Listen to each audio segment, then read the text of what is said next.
So you're joining a new team. Yay! But scary. It is a really exciting opportunity, maybe an opportunity for a big reset because the last team you're on was just not great. Maybe it's a grieving process because the last team you're on was amazing and you're not so sure about creating relationships with this whole new team. Joining a new team is a really high stakes moment. So, I want to talk about what are some of the mistakes you make or that you might want to make in joining a new team, and what are some things that actually do work for getting off on the right foot. So, mistake number one, trying to be liked.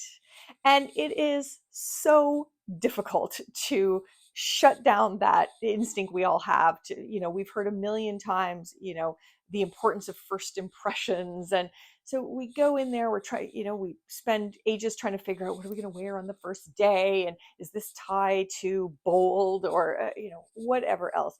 But trying to be liked is a surefire way to have people kind of going like, did you see the new woman?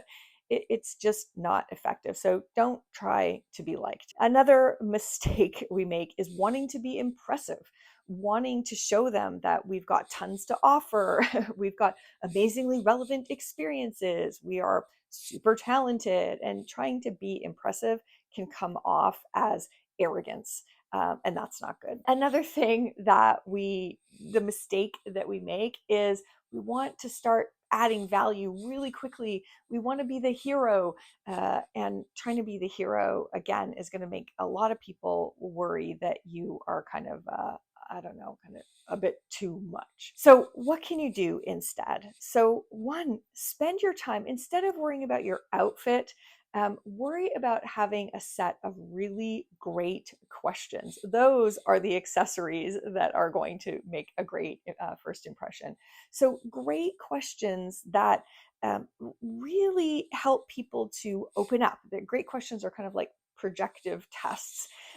So asking things like, um, you know, tell me the thought process to get to this decision, or what do I need to understand as context on this team? What are people surprised to learn once they've been here for a little while? There are millions. There are so many great questions, but great questions. They're open-ended questions, of course.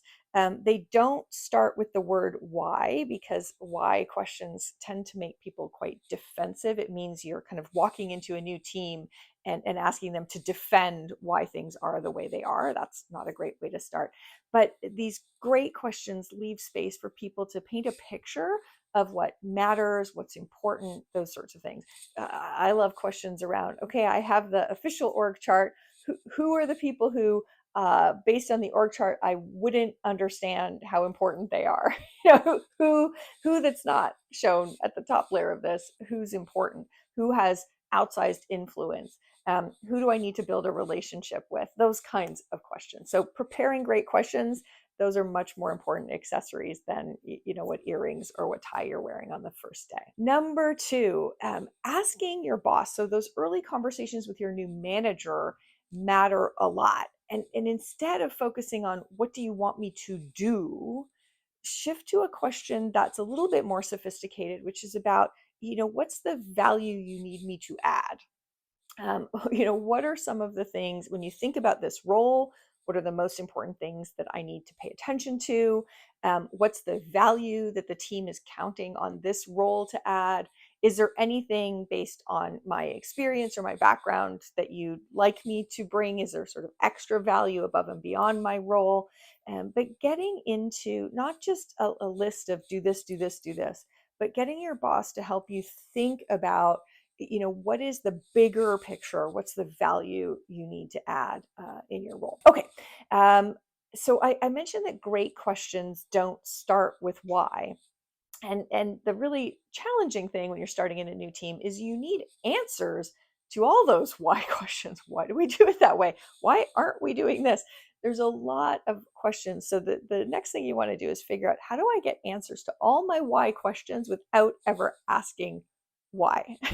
So you can use a whole bunch of different kinds of questions to get at that. So, tell me about how this current plan evolved the way it is. Um, Tell me about how this evolved the way it is really just like, why are we doing it that way? But without that triggering defensive kind of question of why do we do it this way? So you want answers to all of your why questions. So as you think about a why question, great, jot it down and then spend some time figuring out, how do I ask that, not as a why question. Okay, so another thing you can ask with your manager, asking about where do you need me to add value, or what's the value, most important value this role adds.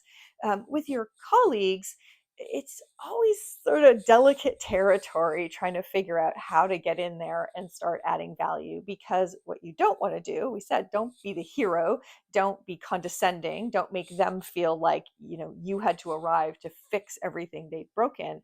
But you can ask, where would you love fresh eyes on something? What are you hoping that I will bring to this team? Those kinds of questions that give them a chance to say, look, this is an area that I wish somebody could look at this. And you'll get as much from what they answer in the affirmative, like, please, I want you here, as you will learn from what they don't mention. And if there are things you bump into that you're thinking, this feels like, a big opportunity to do things more effectively, but it's not something that they've mentioned, you might want to wait a little while till you've built some credibility before you go near that one. The last thing I'm going to say is, when you are joining a new team, all of these things I've said are about, focusing on contributing as a member of the team rather than trying to be liked as an individual. Better to try and be respected first. But then, as you work to build your connection and your trust, that's where you want to start to prioritize some downtime with members of your team as well. So, downtime can be, I showed up in the meeting room 5 minutes early and I had 5 minutes of idle banter with someone. Downtime can be, I saw somebody standing by the coffee pot, so I go over and have a couple of minutes.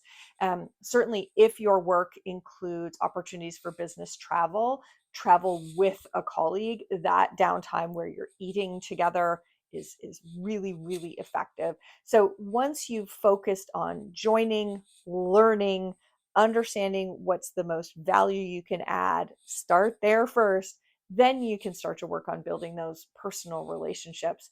But instead of trying to be liked, just having some time together to develop some shared language, some shared experience, liking will come as familiarity goes up. Okay, that is some maybe counterintuitive things to think about and do when you're trying to join a new team and add value and build some good relationships. Here's some other advice on how to build great relationships on your team.